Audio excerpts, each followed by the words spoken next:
You lot are crazy. It never ceases to amaze me how these things kind of take off.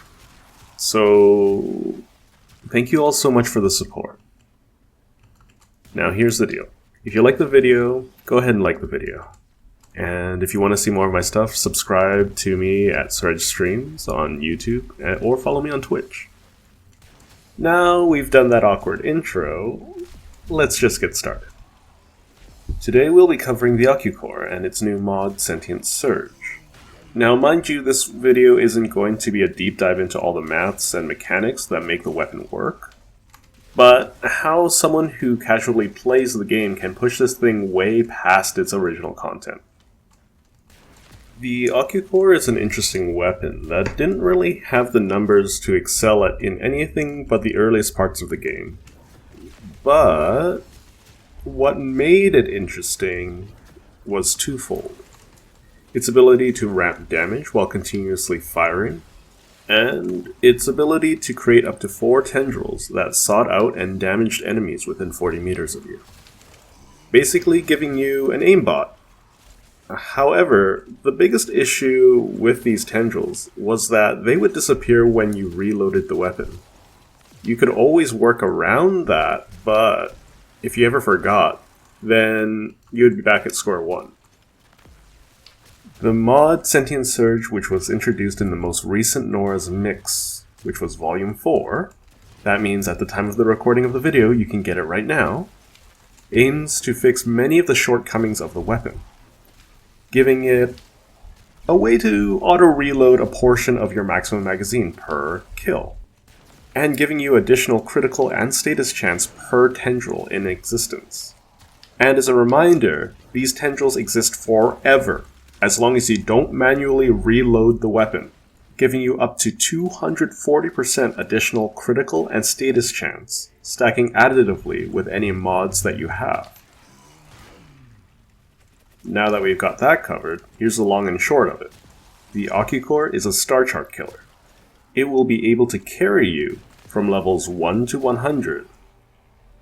It needs a tiny bit of help to charge up, but once it's done so, it can deal with most things quite easily. When it comes to Steel Path, however, you'll need to give it a bit of a hand. Either an ability buff, or using Warframes that will make the weapon sing. Alright, here's the build I've been using. I use a ramping mod setup to get a lot of output from the weapon. It does need a little help to get started, but when it gets going, it can handle most enemies you'll run into. The key is being able to charge up the weapon. Your damage will skyrocket after the first tendril, but you will need to keep that train going. This will be the case with the galvanized mods and the arcane that I'm using, Cascadia Flare. In the case of galvanized shot and Cascadia Flare, they add a lot of base damage, so you can avoid Hornet Strike altogether. And you can make do without the primed mods, but given the base stats of the weapon, you will begin to struggle with most things at the start of Steel Path. Do note, you can get red crits from this thing.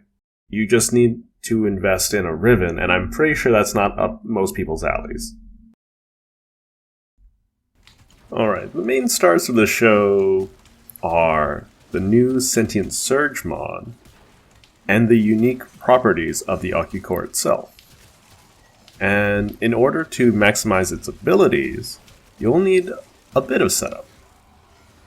If you want to aid in improving its damage output, and this thing like quadruple dips into damage investment from Warframes, you can use Warframes or subsumables that add more damage to your setup. So, just to list a couple, if you have Saren, Gauze, Grendel, which give excellent damage bonuses via their abilities. And because they give additional status, they also double dip into Galvanized Shot, giving you more damage. Now, if crit is your game, Aurelian Zephyr can boost the critical rate of the weapon even further. Of course, this isn't the be-all and end-all of what you can do with this excellent weapon. Alright, so going forward, I'm just going to put up some footage in the background as some samples of what you can do with the right setup. But that's the key.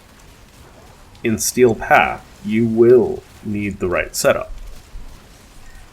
I'm running around in Conjunction Survival on the Steel Path as proof of how far you can push this weapon without a massive investment. Like a ribbon. That being said, you will need to invest in your Warframe, you will need to invest in some decent mods. I'm not going to say that you can jump in here with star chart ready mods like the Torrid can. And, as you can see, it's able to wipe out enemies without any issues, let alone ammo issues. But this weapon isn't without its weaknesses. It suffers against heavily armored units, and thus struggles against the like of Exami and Acolytes, so be warned.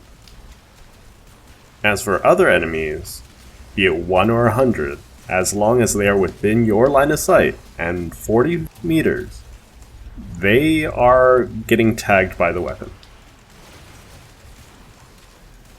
So, in conclusion, this weapon is a lot of fun. You're able to cut through swaths of enemies effortlessly without the need to aim. Like, it's just going to zap, zap, zap, zap, zap. And though it's not going to break any records, it feels really good to use. You're kind of like a weapons platform, just ready to ruin any army's day.